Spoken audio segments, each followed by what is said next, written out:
What we're looking at here is a shed or a small building with horizontal instead of vertical T1 and T111 plywood siding. Now this isn't something you're going to see every day, and they even mitered the corners. And these mitered corners looked fantastic. So whoever did this did a good job.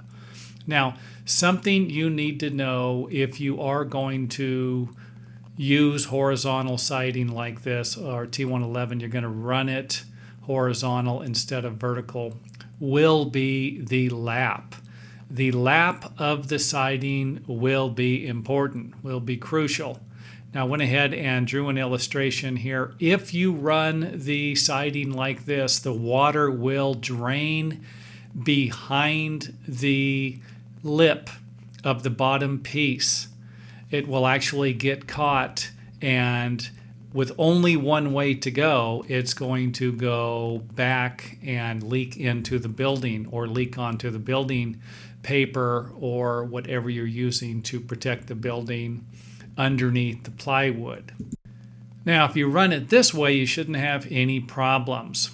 You can actually see the small protrusion on the edge on the upper piece of plywood is actually going to overhang the bottom protrusion, and the water should drain off safely. And here the pieces are put together.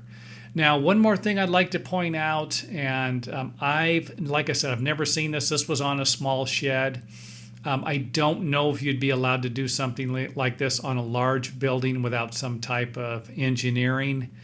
The plywood is designed to give you strength, structural strength, when you run it vertically. I don't really know what the difference would be or how much of a reduction in the strength you would have if you change directions of the plywood. So this would obviously be something that you would need to check with a structural engineer on before doing it on let's just say a single story house. A 10 by 10 or a 12 by 12 shed you might not have a problem with, but a larger structure you might. So make sure you get a little more information on that.